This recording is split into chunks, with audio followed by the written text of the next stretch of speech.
Per Krusell, macroeconomics seems to be a common term here. What is the main question of macroeconomics? Macroeconomics, when you open up a textbook in basic economics, it usually talks about business cycles, about short-run fluctuations in economic activity, like unemployment is up or inflation is up or down. This type of macroeconomics is a little different. You find it in textbooks, but it's very different because it's about a longer run where economic growth comes from. So actually the textbooks have been changed quite a lot since Romer did his work. And so 20 years ago. The part of the book that is about the long run issues has become longer, and many textbooks start with that now, when they used to start with business cycles. So long-term growth. Yeah. What would Paul Romer say about that? Oh, he asks where it comes from. I mean, he wanted to understand why some countries grow and other countries don't grow, and also why the world grows at the rate it does, and what explains technological progress. And I think it was by asking the question that he came up with ways of thinking about it that influenced a lot of other researchers, and it led to both empirical work and theoretical work, and actually an explosion in research. So what is the main motor of economic growth? I think almost all economists would say it's technological change. But the question is, where does that come from? Like, why does it happen and when does it happen? You know, nothing happened during the many hundred years before the Industrial Revolution in terms of technological change. And then it all exploded. But it hasn't been totally even, but it's been ongoing since the Industrial Revolution. And at 2% per year, the leading countries are just kind of growing and growing, and it's because of technological change. And in what way did Paul Romer explain He that? wanted to think about why it occurs and what are the good preconditions for healthy growth. And he thought about things like how society is organized in terms of patent systems, in terms of subsidies to R&D. So it's not enough to have universities, because universities are crucial, and they are people there at universities, like Romer himself. They are rewarded by these wonderful prizes. But you also need research in the market, and that's what he focused on. So what makes it happen in the market? What are the circumstances? You know, judicial system, all kinds of things that create the conditions for technological growth. That's what he was interested in. Then you have to realize that once you come up with great ideas, it's important that they spread to other countries. So many countries, I think, are not original innovators, but they adopt technical ideas. And there is a big difference between different kind of products, and ideas are different from shoes. Yes, exactly. And by thinking deeply about why ideas are so different than regular shoe type products, then he got somehow the clue to how to think about it. And he was led to think about many ideas are super cheap to replicate once you get them, but it's all about getting the ideas. And then that's when all these institutional preconditions come in that allow some profits, but not too much profits, because you don't want to restrict it too much, and how to manage that is a central problem. And I think all the people who are at governments around the world these days, they think about it the way he thinks about it, because they've read the textbooks now, and they understood that ideas are different, and that's just a framework for thinking. So somehow you have to give birth to ideas, but who has the responsibility for that?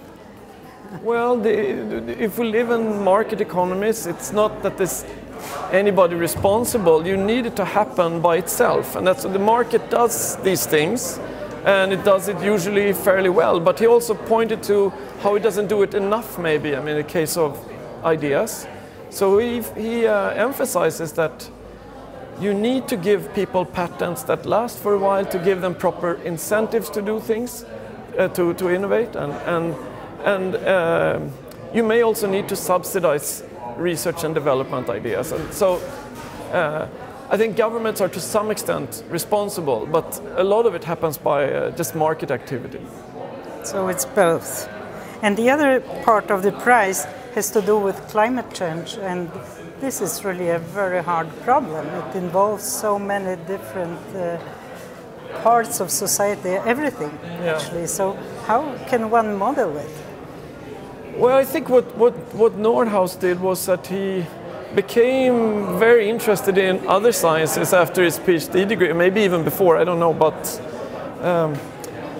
he did this interdisciplinary thing, which is very fashionable today, but I think in the 1970s, it wasn't very common that an economist would dig deep into natural sciences and also discover climate change as a potentially big problem. I mean, most people, for sure most economists didn't think about it, and many others didn't either. So I guess he had the early realization that you needed to connect all these things and build a framework for thinking about them together. So I think a lot of what he did was to simplify the natural science bits to the point where he could think about them jointly with economics. So there it's sort of like you need to take existing knowledge, make it digestible for people like himself and for other economists and ultimately for policymakers.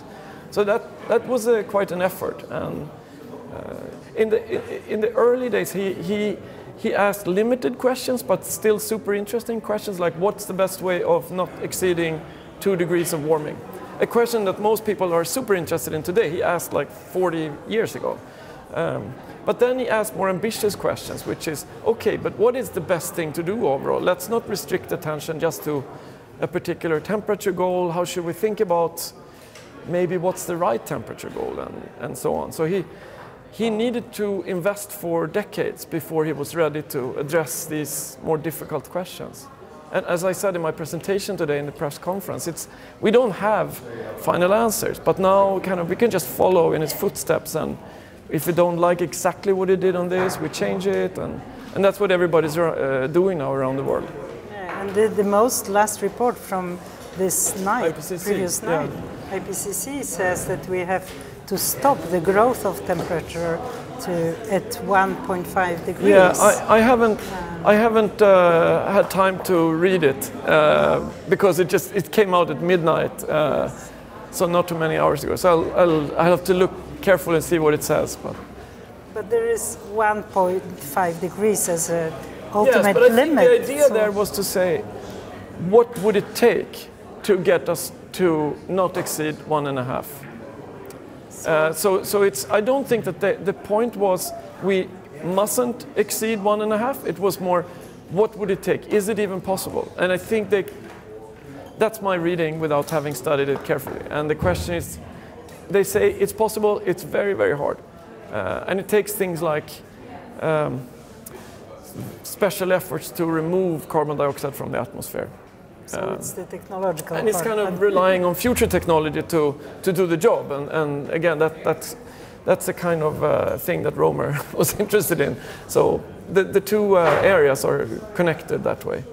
What would be the William Nordhaus answer to this ambition to limit the growth of temperature? I am not sure, because I just know that he has said that without advanced new type of geoengineering or advanced types of removing carbon dioxide, I don't think he thinks it's possible. But that doesn't mean that he thinks we shouldn't try. I think he says it's extremely difficult, and you have to rely on future technologies for doing these things to work out and succeed. I think what he would say, if I may guess, is that you should also figure out how much it costs to do that. It's not just a matter of doing it at any cost. So there is still a cost-benefit calculation there. I think he would answer, but you would have to ask him for the details. I will. But what are the policy recommendations to somehow curb the emissions? Yeah, I think he's for a long time been pushing the idea of just using global carbon tax. I mean, try to agree that all countries or all large regions of countries should tax carbon. And As an economist, this is kind of an obvious solution. I think it's gaining momentum, the notion of using carbon taxes.